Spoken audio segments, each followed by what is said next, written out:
Good morning India. Hi friends, today I have brought a very beautiful and interesting topic. Some people may have discussed on this topic before, but when we talk about GD, everything is important for GD. दोस्तों, today my topic is family. It seems very easy and interesting, but when we start discussing, it needs great efforts. जैसे ही हम topic की बात करते हैं दोस्तों, चाहे वो कोई बेसिक टॉपिक हो या फिर कोई बर्निंग इशू हो या फिर कोई प्रोफेशनल टॉपिक हो, हर टॉपिक ज़रूरी होता है। और नॉलेज की दृष्टि से देखें तो everything is necessary and important. जब हम बात करते हैं बेसिक टॉपिक्स की, family is a basic topic. Today we will discuss each and everything on this topic. Why family is important and what is family. जब दोस्तों जीडी में कोई टॉपिक दिया जाता है तो उसकी सबसे बेसिक जो नीड होती है उसको पूरा किया जाता है, और बेसिक लेवल पर जो क्वेश्चंस प्रिपेयर किए जाते हैं या उठाए जाते हैं वो उसकी बेसिक नॉलेज से शुरू किए जाते हैं। जैसे यहाँ पर हम फैमिली को लेकर एक नया क्वेश्चन तैयार कर सकते हैं जो काफ़ी सिंपल एंड नॉर्मल है। What is family. सबसे पहला टॉपिक हमारा जो फैमिली है उससे रिलेटेड आज हम क्वेश्चंस लर्न करेंगे और किस तरीके से उन क्वेश्चंस को जीडी में एलोबरेट करते हैं, उन आंसर्स देते हैं उन क्वेश्चंस का, उन सब चीज़ों को हम अपने ध्यान में रखेंगे। दोस्तों, हम अभी फैमिली के विषय में लर्न कर रहे हैं। What is family. अगर हम बात करें कि जब किसी टॉपिक पर डिसाइड किया जाता है या डिस्कस किया जाता है तो उसमें क्या होता है, हर व्यक्ति के अपने अपने व्यूज़ होते हैं, आइडियाज़ होते हैं, ओपिनियंस होते हैं। दोस्तों, अब हम अगर बात करें फैमिली की तो हर व्यक्ति के अलग अलग आइडियाज़ और ओपिनियंस होंगी। जहाँ तक मेरी बात करें कि फैमिली मेरे लिए क्या है या मैं अपने शब्दों में फैमिली को कैसे डिफ़ाइन करता हूँ, एक्सप्लेन करता हूँ, या मैं फैमिली के प्रति क्या सोचता हूँ, वो आपको बताने जा रहा हूँ, तो उसको ध्यान से सुनिएगा। Listen to me carefully. If I talk about family, as far as I think, family is a unit of members where all members are important in this unit and they live together, love, respect, help, support each other, where happiness, peace, cooperation and growth is there. That is called family. There are two types of families. First is joint family and second is nuclear family.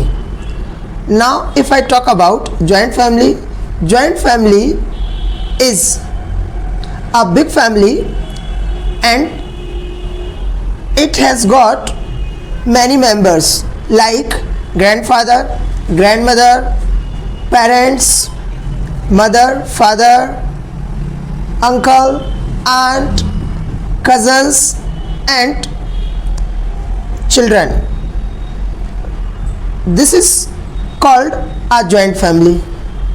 But if I talk about nuclear family is a small family where parents and their children live together happily. That is called nuclear family. दोस्तों, if I talk about my family is a nuclear family. There are my parents, my elder brother and sisters and younger brother including me. It's all about family. दोस्तों, now I am going to elaborate this topic. As far as my family is concerned, there are 6 members in my family. My father, mother and 2 elder sisters and 1 brother. That's all about my family. दोस्तों, जब हम किसी topic पर discuss करते हैं या GD में किसी टॉपिक पर हम डिस्कस करते हैं तो उस समय 2 कंडीशंस क्रिएट होती हैं। एक तो जिन लोगों की इंग्लिश बहुत अच्छी होती है उन लोगों के चेहरे पे खुशी की लहर दौड़ जाती है, और जिन लोगों को थोड़ा इंग्लिश बोलने में प्रॉब्लम होती है, उनके चेहरों पर हवाइयाँ उड़ने लगती हैं, टेंशन्स आ जाती हैं। दोस्तों, चिंता करने की कोई ज़रूरत नहीं।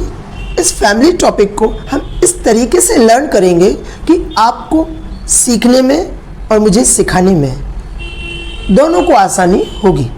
दोस्तों, जब टॉपिक हमें मिलता है तो सबसे पहले हम बोलने के लिए उसके बेसिक लेवल को डिस्कस करें। अब जैसे मुझे टॉपिक मिला हुआ है फैमिली, और मैं अपनी फैमिली के विषय में डिस्कस कर रहा हूँ, तो यहाँ पर मैं सबसे पहले एक एक मेंबर के बारे में डिस्कस करूँगा। और जब हम किसी एक मेंबर के बारे में डिस्कस करते हैं तो सबसे पहले आप बेसिकली उसकी 5 चीज़ों को डिस्कस करें। जैसे मैं यहाँ पर पापा के बारे में डिस्कस करने जा रहा हूँ, तो अब पापा से रिलेटेड जो भी 5 या 6 चीज़ें बेसिकली जो मुझे मालूम है, मैं इस टॉपिक में डिस्कस करूँगा। जैसे मुझे अपने पापा के विषय में बोलना है, तो यहाँ पर मैं अपने पापा के बारे में बोलने के लिए शुरू कर सकता हूँ कि यहाँ पर दोस्तों नाम बताने की ज़रूरत नहीं है, डायरेक्ट हम पापा के विषय में बोलना शुरू कर सकते हैं। If I talk about my father, यहाँ पर हम बोल सकते हैं ही इज़ 50 ईयर्स ओल्ड। सबसे पहले तो हम उनकी एज बता सकते हैं। अब हम उनके प्रोफेशन के बारे में बता सकते हैं। थर्ड, मैं उनकी क्वालिफिकेशन के बारे में बता सकते हैं। चौथा, उनके नेचर के बारे में बता सकते हैं। हम किसी एक हैबिट के विषय में भी बता सकते हैं। अगर उन्हें किस चीज़ का शौक़ है, वो शौक़ रखते हैं अपनी लाइफ में किसी चीज़ का, तो हम उसके बारे में भी डिस्कस कर सकते हैं। इस टाइप से 5 या 6 चीज़ों के विषय में हम डिस्कस कर सकते हैं। यहाँ पर मैंने अभी अपने पापा के बारे में एक चीज़ बताई है कि उनकी एज 50 वर्ष है। He is 50 years old. अब दोस्तों, अगर मुझे बोलना है उनके एजुकेशन के बारे में, मेरे पापा तो एजुकेटेड है ही नहीं, मतलब वो अनपढ़ है। तो अगर मुझे बोलना है अनपढ़, तो अनपढ़ के लिए जिसको पढ़ना लिखना कुछ भी नहीं आता है, उस कैंडिडेट को या उस पर्सन को हम बोलते हैं इलिटरेट। तो अगर मुझे बोलना है मेरे फादर इलिटरेट, तो यहाँ पर मैं बोल सकता हूँ ही इज़ इलिटरेट। अब दोस्तों, आप क्या कर रहे हैं? आप एक टॉपिक को इलोबरेट कर रहे हैं। अब तीसरे पॉइंट में मैं उनके प्रोफेशन के बारे में बता सकता हूँ कि उनका प्रोफेशन क्या है। अगर मैं अपने पापा के प्रोफेशन के बारे में बताऊँ तो वो फार्मर है, मीन्स एक किसान है। यहाँ पर मैं बोल सकता हूँ ही इज़ अ फार्मर। अब दोस्तों, उनकी कोई ना कोई हैबिट होगी, सुबह जल्दी उठना या कोई ना कोई वर्क करना, तो आप उनकी किसी एक हैबिट के बारे में भी डिस्कस कर सकते हैं। अगर मैं बात करूं अपने पापा की कि वो सुबह 5 बजे उठ जाते हैं, जाग जाते हैं, तो यहाँ पर मैं बोल सकता हूँ he wakes up around 5 o'clock daily, मतलब वो डेली 5 बजे जाग जाते हैं। दोस्तों, इसके बाद मैं उनके नेचर के बारे में डिस्कस कर सकता हूँ कि उनका नेचर कैसा है। वो नर्म दिल के हैं या दयालु हैं या घमंडी हैं, कोई ना कोई क्वालिटी तो उनके अंदर होगी, चाहे वो बैड क्वालिटी हो चाहे गुड क्वालिटी, दोनों में से कोई एक होगी। अगर मुझे उनकी किसी गुड क्वालिटी के विषय में बताना है कि वो ईमानदार है, तो यहाँ पर मैं उनकी एक अच्छी खूबी बता सकता हूँ, ही इज़ ऑनेस्ट। अगर दयालु भी है तो हम बोल सकते हैं ही इज़ काइंड। दोस्तों, ज़्यादा अगर आपको कुछ नहीं आता है तो आप 1 या 2 क्वालिटीज़ के विषय में बता सकते हैं। लास्ट पॉइंट में आप बता सकते हैं उनका पसंदीदा काम या शौक़, उनको किस चीज़ का शौक़ है, मीन्स हॉबी। अगर आप हॉबी भी बताते हैं तो और बेहतर रहता है, और हॉबी को बताने के लिए हम प्रीवियस क्लास में सीख चुके हैं, फंड ऑफ का यूज़ करते हैं। दोस्तों, अगर मुझे अपने पापा की हॉबी बताना है कि पापा को गार्डनिंग का शौक़ है, नए नए पौधे लगाना, उनकी देख रेख करना, लुक आफ्टर द प्लांट्स, तो मीन्स गार्डन में काम करना उनको अच्छा लगता है। तो यहाँ पर मैं उनकी हॉबी बता सकता हूँ, he is fund of gardening. दोस्तों, अब हम किसी व्यक्ति के विषय में कितनी आसानी से बोल सकते हैं, ये बहुत इजी है। और अगर आपको जब ऐसा टॉपिक मिले जीडी में डिस्कस करने का, तो दोस्तों आप उसके लिए चिंतित मत होइए, घबराइए मत, आप आहिस्ता से उसको समझिए और फिर बोलिए। First of all understand then speak. अब हम बात करते हैं मदर की। हम बेसिक चीज़ें ही डिस्कस करेंगे मम्मी के विषय में। अब सबसे पहले तो हम ये बोल सकते हैं, my mother is more important than any other person in my family. She plays a vital role in my family.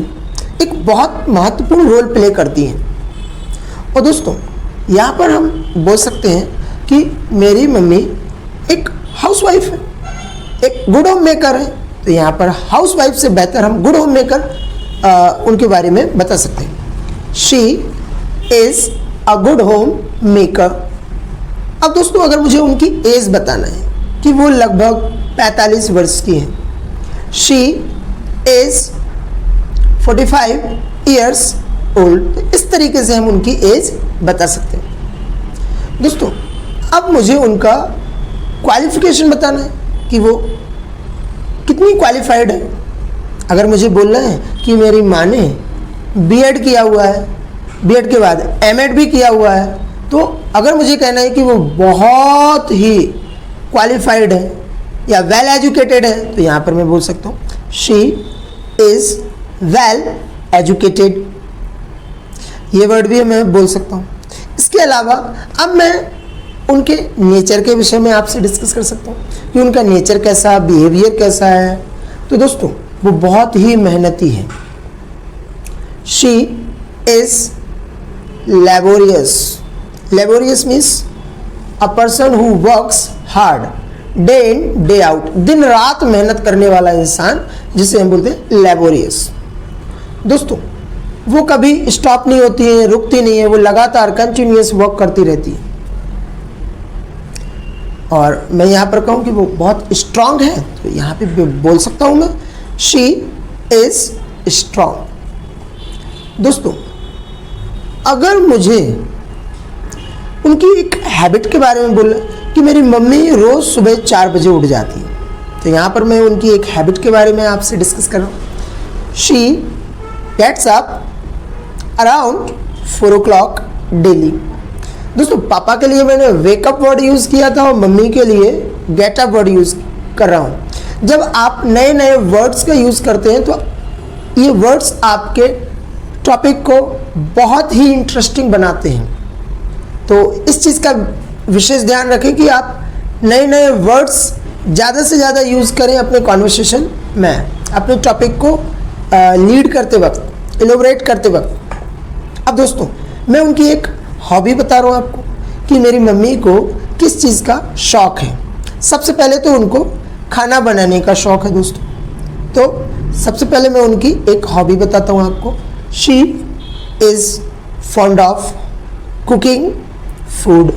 दूसरी हॉबी उनको है रूम को ठीक ठाक करना। मतलब कोई भी चीज़ यहाँ पड़ी वहाँ पड़ी उनको बिल्कुल अच्छा नहीं लगता, तो घर को साफ सुथरा रखना, मेक द रूम टाइडी। और उनको रूम टाइडी करना बड़ा अच्छा लगता है कि घर साफ सुथरा हो। तो एक ये उनका शौक़ है। तो यहाँ पर मैं बोल सकता हूँ she is fond of making the room tidy. दोस्तों, अब मैं आपको तीसरे मेंबर के बारे में बताता हूँ। मेरे भाई बहन जो है, भाई बहन को ऑलरेडी हम जानते हैं सिबलिंग्स बोलते हैं।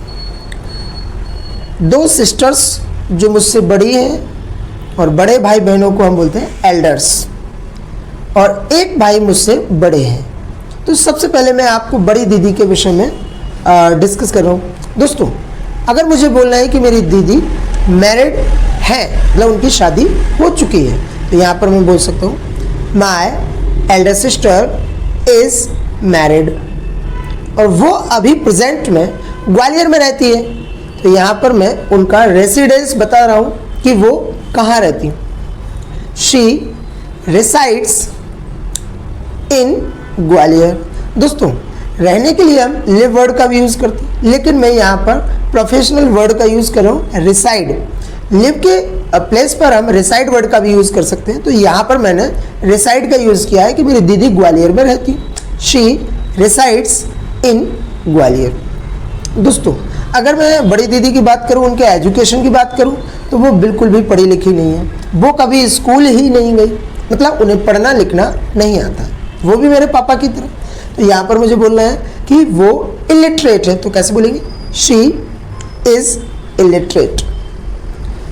अगर हम उनके एज की बात करें, तो यहाँ पर हम उनकी एज बता रहे हैं कि लगभग 30 वर्ष की है वो, तो यहाँ पर एज बताने के लिए मैं बोल सकता हूँ शी इज़ 30 years ओल्ड। दोस्तों, अगर मुझे उनके नेचर के बारे में मालूम है, तो मैं उनके नेचर के बारे में भी आपसे डिस्कस कर सकता हूँ। वो बहुत ही सीधी सादी और बड़े दयालु हृदय की है। तो यहाँ पर सीधे सादे के लिए हम मासूम के लिए इनोसेंट वर्ड का यूज़ करते हैं। दोस्तों, इनोसेंट मीन्स ऐसा इंसान जो भोला भाला हो, मासूम हो, किसी से लड़ता झगड़ता ना हो, वो अपने आप में खुश रहता है। तो यहाँ पर मैं बोल सकता हूँ she is innocent and kind. अगर हम बात करें उनके हॉबी की, तो दोस्तों उनको भी खाना बनाना अच्छा लगता है। तो यहाँ पर उनकी हॉबी बताने के लिए मैं बोल सकता हूँ she is fond of cooking. अक्सर लड़कियों को कुकिंग का ही शौक रहता है, और उनको एक और शौक है दोस्तों, नई नई जगहों पर घूमना। तो यहाँ पर मैं उनकी इस शौक को भी हॉबी में इंक्लूड कर सकता हूँ। She is fond of travelling. दोस्तों, अभी तक मैं आपको अपने फैमिली के 3 मेंबर्स के बारे में एक्सप्लेन कर चुका हूँ। अब मैं आपको अपने big brother means Elder brother के बारे में बताने जा रहा हूँ। अगर मुझे बोलना है कि मेरे भाई भी मैरिड है, मतलब उनकी भी शादी हो चुकी है, तो यहाँ पर बोल सकते ही इज़ मैरिड। उनके 5 बच्चे हैं, अगर मुझे बोलना है, तो यहाँ पर मैं बोल सकता हूँ ही हैज़ गॉट 5 चिल्ड्रन। दोस्तों, चिल्ड्रंस मत बोलना। कई बार क्या होता है, जब लोग इंग्लिश बोलते हैं तो थोड़ा सा कंफ्यूज हो जाते हैं, या जल्दबाजी में हम चिल्ड्रन का चिल्ड्रंस बोल देते हैं। चिल्ड्रन, दोस्तों एक बच्चा है जिसे हम बोलते हैं चाइल्ड। अगर एक से ज़्यादा है, 2, 4, तो उसको हम चिल्ड्रन बोलते हैं। दोस्तों, चाइल्ड से चिल्ड्रन बना हुआ है। चाइल्ड एक सिंगुलर वर्ड है, चिल्ड्रन एक प्लूरल वर्ड है। तो जब आप चिल्ड्रन या चाइल्ड बोले तो बोलते वक्त ध्यान रखिएगा, टेक केयर ऑफ इट। अब दोस्तों मुझे बोलना है कि वो इंदौर में रहते हैं, तो इंदौर के लिए मैं बोल सकता हूँ ही रिसाइड्स इन इंदौर। और दोस्तों, अगर मुझे ये बोलना है कि वो किसी फैक्ट्री में वर्क करते हैं, तो अब फैक्ट्री के लिए मतलब उनका काम बता रहा हूँ कि वो क्या करते हैं, तो यहाँ पर बोल सकते he works in a factory. अब कौन सी फैक्ट्री में मुझे नहीं मालूम, बस मैंने बोल दिया कि यहाँ पर मतलब ऐसी जगह पर वो वर्क करते हैं। दोस्तों, अगर मुझे उनकी कोई हैबिट मालूम है कि उनकी एक आदत है कोई काम करना या देर से उठना, जल्दी उठना, तो मैं अब उनकी एक आदत के विषय में आपके साथ डिस्कस कर सकता हूँ। मुझे लगता है कि वो देर से उठते हैं, तो यहाँ पर मैं बोल सकता हूँ ही गेट्स अप लेट। अगर वो काम करने में थोड़ा सा आलसी है, नहीं वैसे दिमाग से तो वो स्मार्ट है, लेकिन काम करने में थोड़ा सा आलस कर जाते हैं, तो मैं एक उनकी बैड हैबिट के बारे में बता रहा हूँ आपको। तो अगर मुझे बोलना है कि वो थोड़ा सा आलसी है, तो बोल सकते हैं ही इज़ लेज़ी। लेकिन अगर मुझे बोलना है कि वो स्मार्ट है, काम करने में, सोचने में, उनकी थिंकिंग जो पावर है बहुत ही ब्रॉड है और शानदार है। लेकिन अगर आप यहाँ पर मुझे उनकी तारीफ करना है कि वो स्मार्ट है, तो यहाँ पर मैं बोल सकता हूँ ही इज़ स्मार्ट। दोस्तों, स्मार्ट ही नहीं, बहुत स्मार्ट है, तो यहाँ पर मैं बोल सकता हूँ ही इज़ वेरी स्मार्ट। अगर मुझे उनकी किसी हॉबी के बारे में बताना है, कि उनका शौक़ क्या है। तो दोस्तों उनको भी घूमने का बड़ा शौक़ है, नई नई जगहों पे जाना, दिन भर घूमना बड़ा अच्छा लगता है उनको, इन्जॉय करते हैं वो उसको। तो घूमना उनकी हॉबी है, तो कैसे बोलेंगे he is fond of travelling. If you talk about me, there is no need to discuss about me, already I am known to all of you. Means मेरा नाम सब जानते हैं, मैं मुझे कुछ बताने की ज़रूरत नहीं है मैं कौन हूँ क्या हूँ। अगर आप जानना चाहते हैं तो मैं अपने बारे में भी बता सकता हूँ। If I talk about my self, I am Rajkumar over here, I have done B.Ed, I hail from Bhopal itself.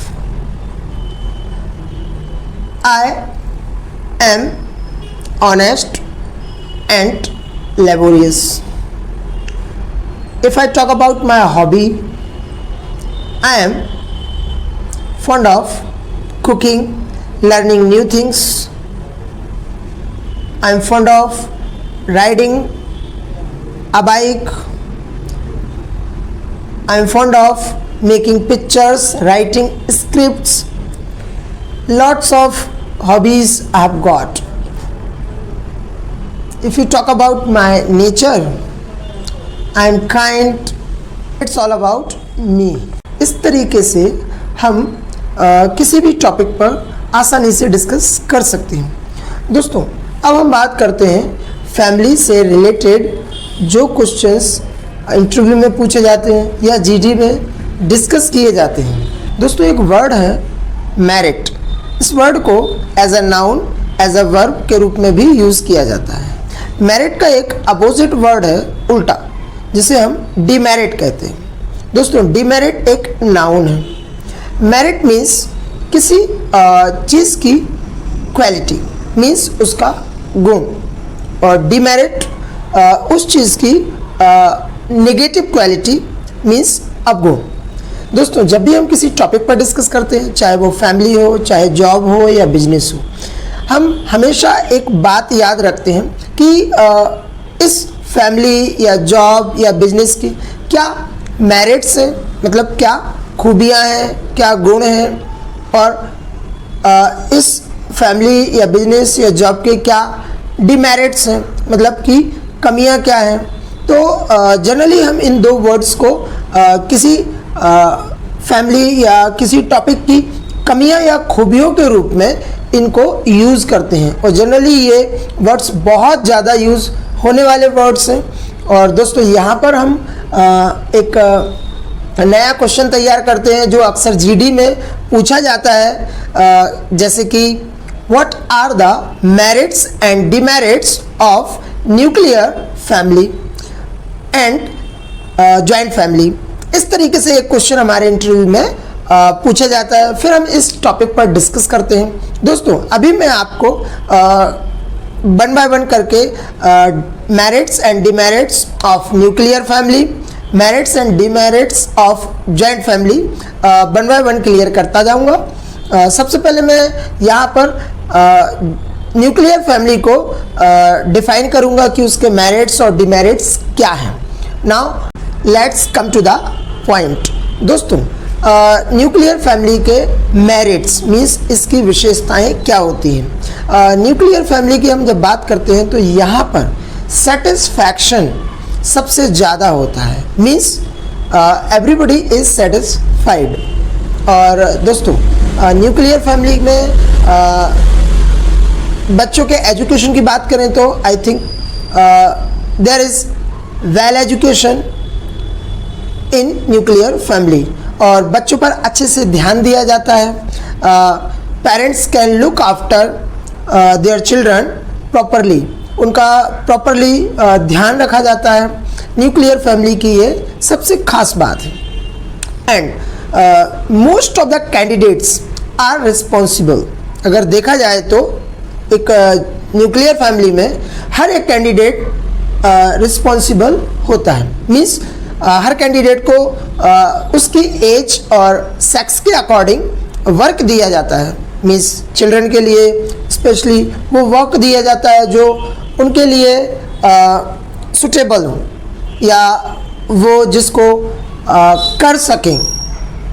और जो मेल होते हैं अक्सर उनको वो वर्क दिया जाता है जैसे कि आउटसाइड फैमिली के वर्क करना, मार्केट जाना, बहुत सारा सामान लाना, ये सारी चीज़ें मेल्स के लिए दी जाती। तो मेरा कहने का मतलब कि न्यूक्लियर फैमिली में most of the candidate are responsible. In nuclear family children get good medical and educational facilities. Here everybody can fulfill its desire, and nuclear family plays an important role in our life. These are the merits of nuclear family. Now if I talk about demerits of nuclear family, there is the biggest demerit of nuclear family is that there is no security of children because both parents are busy in earnings, so children are insecure. We can't say them or anyone like they are safe, so it's the biggest demerit of nuclear family. Second, children feel lonely, means there is no one to play with them, there is no one who can look after children, there is no one who can teach them what is good and what is bad. Sometimes our culture, our discipline is far better than education, so who can do such things? I think parents, but when they are busy, so they can't do it. So when they are busy with their jobs, businesses, children feel lonely. So this is also a demerit of nuclear family. Merits of joint families: joint family avoids unnecessary expenditure of separate house, means they live together and they save a lot of amount. When they live together, they need only a place, not many places to live, so they save a lot of money. If I talk about second merit of joint family, so everybody is happy with joint family because there is love, cooperation, spirit of selfless service, and everybody supports each other, so there is support of everyone. And if I talk about third point of joint family, so in joint family we learn cultural activities, social virtues. These are more than education. These things we learn when we live in a joint family, and the labor is divided or given to the person, to person. Now I would like to discuss demerits of joint family. First point is that people don't take much interest to earn their livelihood in joint family. Like they think there are many people who are earning, why should I earn more? So they don't take more interest to earn money. They sit idle at home. It's the biggest drawback and demerit of joint family. If we talk about privacy, actually in joint family there is no privacy, means if you want to do something for yourself alone or on a private level, so you cannot do without permission of your elders or grandparents. Sometimes you have to take permission, then you can do that work or you can fulfill your desire. if we see the condition of women in joint family, actually there is low status of women in joint family. Actually most of the females are busy with their work. They have got a lot of work in joint family, so actually their status is very low. This is also a demerit in some joint families. There is poverty due to idleness of members. They don't go for work, so this is demerit of a joint family. If I talk about next point of demerit of joint family, actually some joint families are conservative, so they have been in the practice of child marriage. When a girl or boy grows, they think in some Indian joint families, or I can say that in some conservative families, it happens they think the girl is growing, get her married.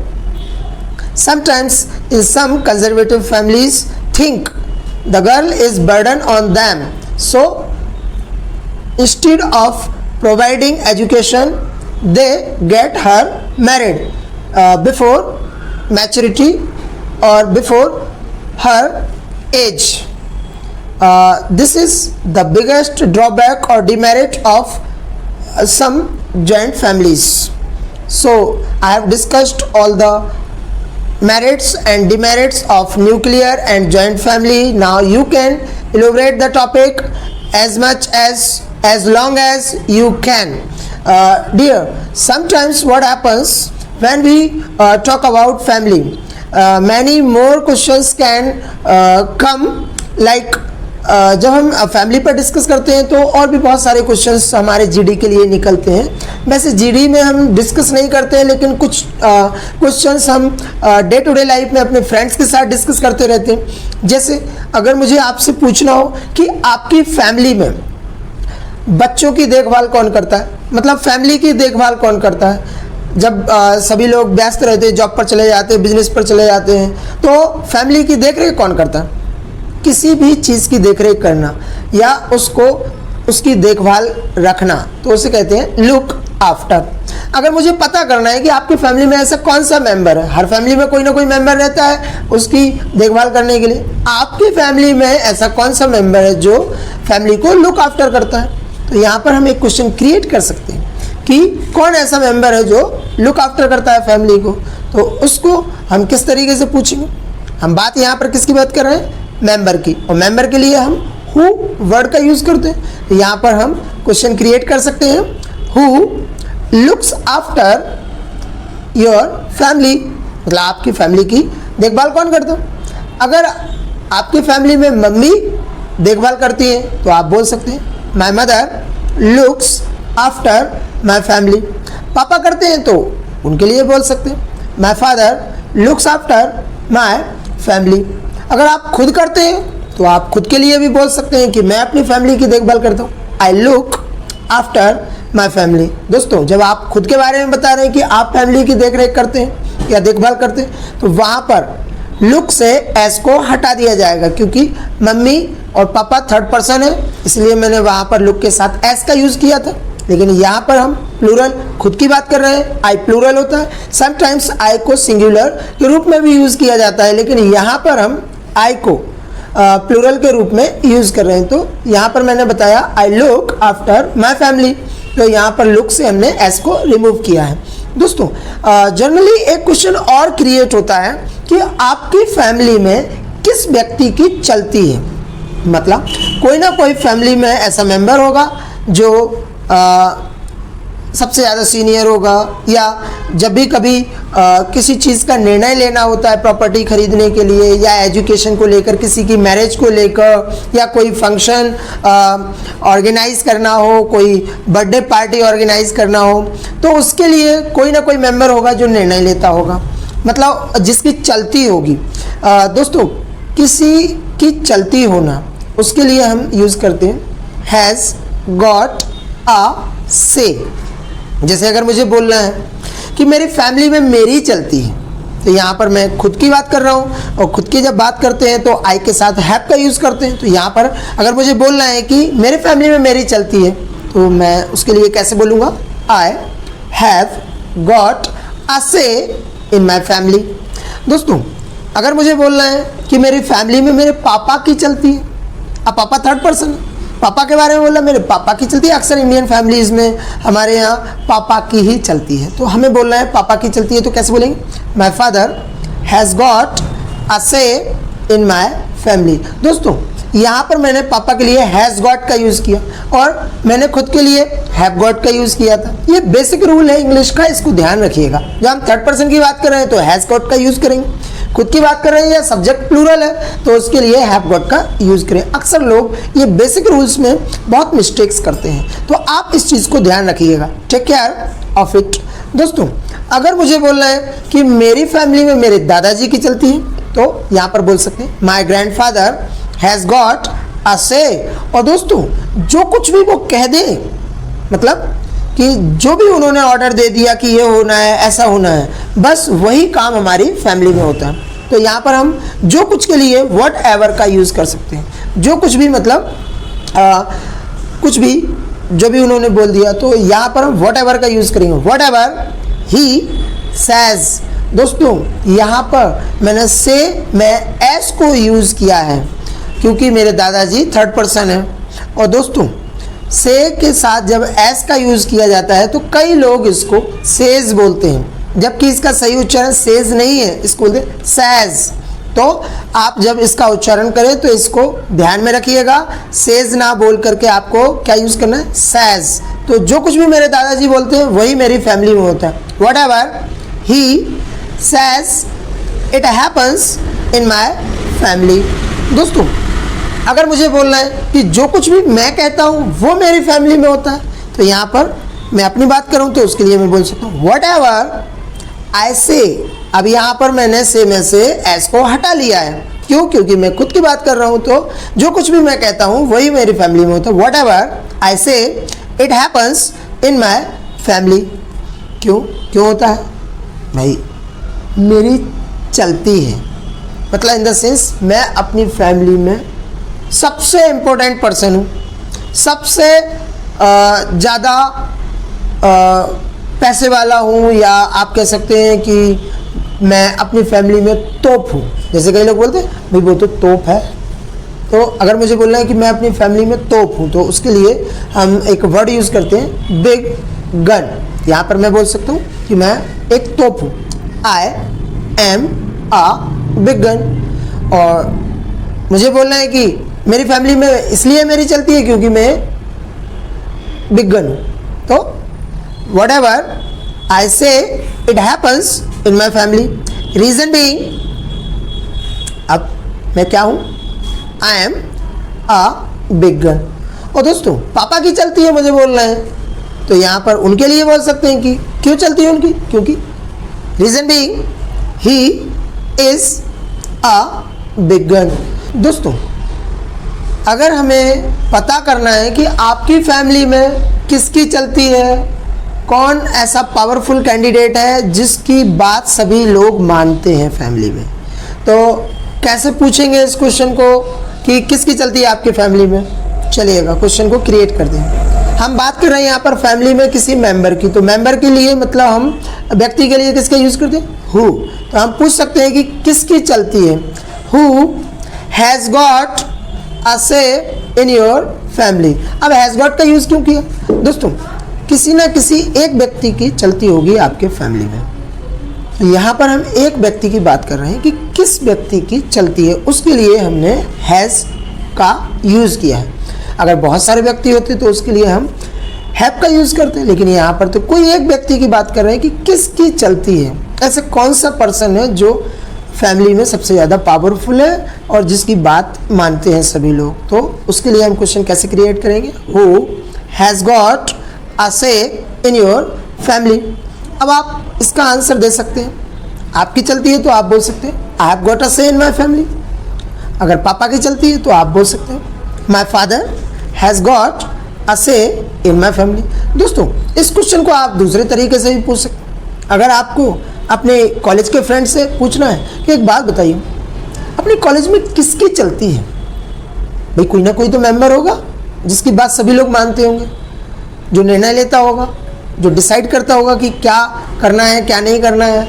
तो कौन है ऐसा member? तो यहाँ पर हम college की बात कर रहे हैं कि कॉलेज में किसकी चलती है। तो उसके लिए क्वेश्चन कैसे बनाएंगे? हु हैज़ गॉट अ से इन आवर कॉलेज। अगर हमारे कॉलेज में प्रिंसिपल की चलती है तो हम यहाँ पर बोल सकते हैं प्रिंसिपल हैज़ गॉट अ से इन आवर कॉलेज। और दोस्तों, अगर यही क्वेश्चन हमें अपनी कॉलोनी के लिए यूज़ करना है या कॉलोनी के लिए बनाना है कि हमारी कॉलोनी में किसकी चलती है, कौन मेंबर है जिसकी बात सभी लोग मानते हैं, जिसकी बात के आदेश पर ही सारे काम होते हैं कॉलोनी में, तो यहाँ पर हम नया क्वेश्चन क्रिएट कर सकते हैं। हु हैज़ गॉट अ से इन आवर कॉलोनी। अगर हमें बताना है कि कॉलोनी में गंगवाल सर की बात चलती है या बात मानते हैं, तो यहाँ पर हम बोल सकते हैं Gangwal sir has got a से इन आवर कॉलोनी। और जो कुछ भी वो कह दें वही होता है हमारी कॉलोनी में। Whatever he says it happens in our colony. दोस्तों, एक वर्ड आया है अभी यहाँ पर, whatever. Let's clear it. इसको क्लियर करते हैं।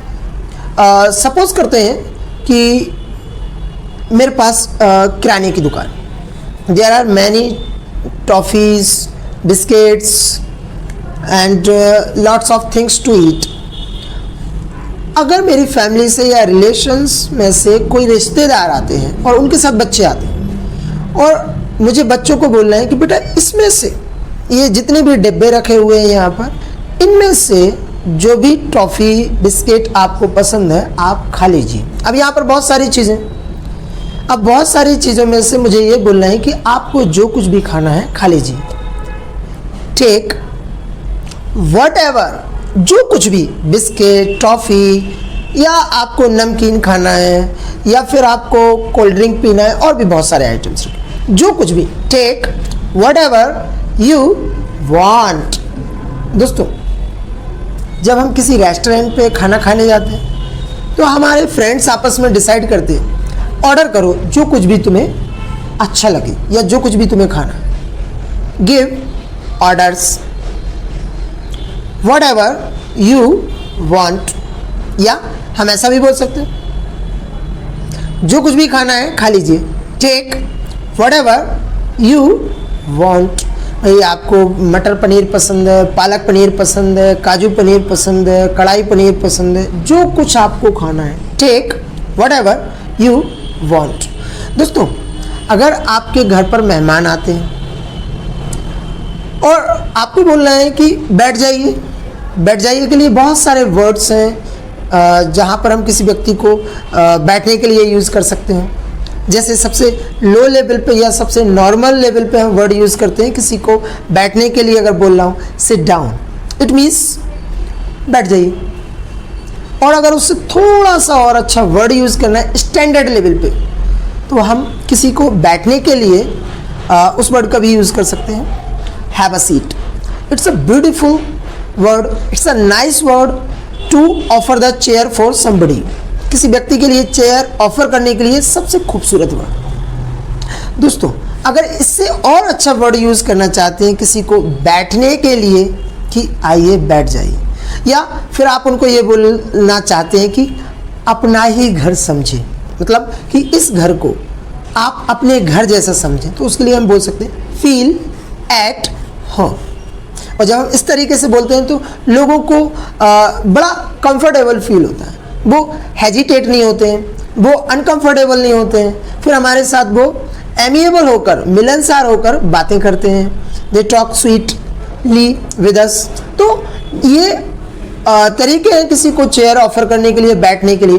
और भी बहुत सारे तरीके। अगर कोई व्यक्ति अनकंफर्टेबल फील कर रहा हो या कोई बच्चा पेरेंट्स के साथ आया हो और अनकंफर्टेबल फील कर रहा हो, तो हम उसके लिए भी बोल सकते हैं कि आप आराम से बैठें, कोई परेशानी नहीं है, आप जहाँ बैठना चाहते हैं वहाँ बैठें। सिट वेयर एवर, अब एवर का यूज़ तो किया है दोस्तों मैंने यहाँ पर, लेकिन वॉट की जगह वेयर का यूज़ किया है। Sit wherever you want, तो हम इस तरीके से किसी को बैठने के लिए चेयर ऑफर कर सकते हैं। दोस्तों अगर हमें इससे अच्छा बोलना है तो हम इससे अच्छा भी बोल सकते हैं। अगर हमें किसी को बोलना है कि आइए बैठ जाइए, तो यहाँ पर हम यूज़ कर सकते हैं make your self comfortable, means आपको जहाँ बेहतर लगे वहाँ बैठिएगा।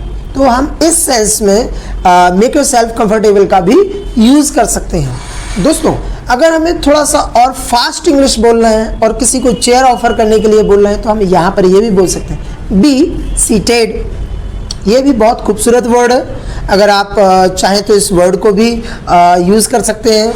और दोस्तों अगर हमें थोड़ा सा और अच्छा वर्ड यूज़ करना है तो हम किसी को चेयर ऑफर करने के लिए ये भी बोल सकते हैं ग्रैब योर सीट, मीन्स आप अपनी सीट ले लीजिए, अपनी सीट पर बैठ जाइए।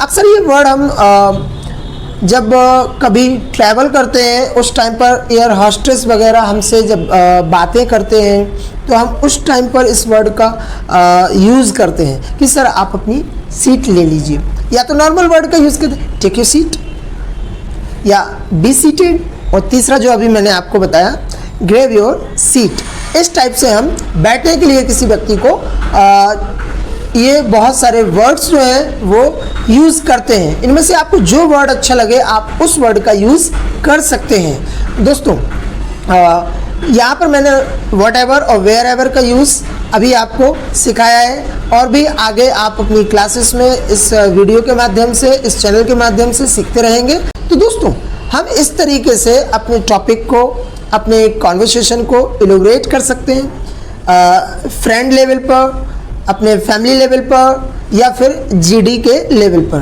तो आपको कहाँ कौन से टॉपिक दिया जाता है, आप अपने उस टॉपिक को उसी के अनुसार इलैबोरेट करें, लीड करें। Thank you so much for watching this video.